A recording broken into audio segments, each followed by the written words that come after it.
Have you ever stopped to wonder how your soul really connects with people? Beyond the usual personality types. There's this deeper, kind of energetic signature to the way we love. So today, we're going to dive into this really fascinating tool from Arreqqana teachings. It's a framework designed to help us discover that unique resonance inside us. This is it. This is the big question we're asking today. At your core, are you like a deep flowing river, a protective, crackling flame, or maybe a totally free-flowing wind? Let's find out together. Think of this as a little journey of self-discovery, one that's going to shine a light on the beautiful and, sometimes complex ways our spirits connect. Okay, so let's get into this framework. We're going to be looking at three really distinct resonances, or styles of spiritual bonding: possessiveness, territoriality, and open bonding. Now I know, those words can sound a little intense, right? But just for today, try to think of them as different languages of the soul. This isn't about judging anyone. It's all about understanding what we really truly need in a connection. To help you figure out where you might land, we're going to look at just a couple of key questions from the Arreqqana Soul Bonding Quiz. So as we go through them, just make a quick mental note of which answer, A, B, or C, really feels like you. No overthinking it, just be honest with yourself. Ready? We're only going to go through 2 questions from the whole quiz, but trust me, they've been picked specifically to get right to the heart of these different resonances. All right, let's start with something pretty tangible. Think about your personal stuff. Your belongings, your room, even just your favorite coffee mug. How do you really feel when other people use them or are in your space? Let's look at 3 answers and see which one clicks. So is it A, you just kind of like to know who's touching your things? It's not about being controlling, it's just there's a personal energy there you can feel. Or are you more B, you guard your space with clear rules? For you, boundaries are super important. Or maybe you're C, you're pretty open about it. As long as there's respect, it's all good. It's less about ownership, more about just being considerate of each other. Go ahead, take a second. Which one is really you? Okay, let's go a little deeper now to a more emotional question. This one gets right to our core vulnerabilities, what we're most afraid of losing when we truly connect with someone. So what strikes you as the most painful thing here? So, what's the deeper wound for you? Is it A, that feeling of emotional distance, like a huge gulf is growing between you and someone you love?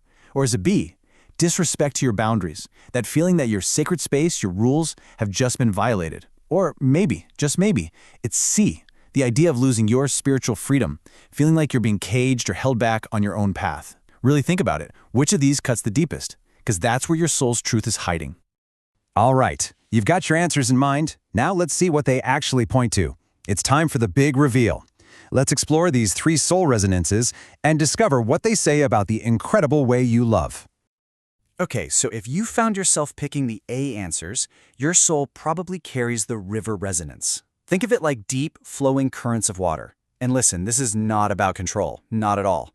It's about a profound emotional connection that runs through every single part of your being. This phrase just captures the heart of the river resonance perfectly. It's so gentle, but incredibly powerful. That act of holding something isn't about owning it in a materialistic way, it's about cherishing it, valuing it, and creating this safe, warm space for what's precious to you. So what defines the river resonance is this capacity for immense love. Because you form such deep emotional ties and you just love with your whole heart, it's totally natural that you crave presence and affirmation from your person. And that fear of loss, that's not a weakness, it's just a direct reflection of how deeply and profoundly you care. And this brings us to a really key insight. The path to growth for a river-resonant soul is all about trust. It's about learning to let that beautiful river of love flow without trying to build dams, just trusting that the connection itself is strong enough to find its own natural rhythm. All right, let's move on to our next one. If you found yourself choosing B more often than not, then you are the territorial soul, and you've got the energy of the flame resonance. This is a love that's all about honor, pride, and fierce, fierce protection. It's like a sacred fire that you tend to and you guard with everything you've got. This phrase just nails the powerful loyalty of the flame resonance. It's basically a declaration of alliance. It's not about owning someone, but it's about claiming the responsibility to protect the bond and the person who stands with you. It is a love that is absolutely built on honor. For the flame resonance, love is like a fortress, and it's built on a foundation of honor. This means you really value clear boundaries and even roles within a connection. As this fiercely loyal and proud protector, there is no way you're going to let disrespect slide when it comes to the people you care about. Your connection is strong, it's defined, and it is sacred. So what's the growth path for this incredible, powerful energy? It's about learning that a fortress can actually have open gates. It's about loosening that grip of control just a little bit and trusting that opening up space doesn't mean you're inviting a threat. It just means you're allowing more light to come in. And last but not least, if you consistently felt drawn to those C answers, then you, my friend, carry the ether resonance of the open bonding soul. This is the energy of expansion, of freedom, of wisdom. Your love is like the sky. It's vast, it's boundless, and it's always changing. Oh, I love this phrase. It just perfectly contrasts with the other two, doesn't it? For the ether resonance, love is a force of nature that's meant to move and flow. It's not something that can or should be contained. It's all about shared journeys, not fixed destinations. This soul has this deep, innate wisdom. You trust that connections are meant to evolve, and you embrace change as just a natural part of any relationship journey. With a free heart, you just get it. Love is a current to flow with, not a structure you have to maintain. So for the soul that was born to soar, the biggest challenge is learning when to land. The growth path here is about recognizing when a connection needs a little more grounding, a bit more structure, and then learning how to offer that stability without feeling like your essential freedom is being taken away.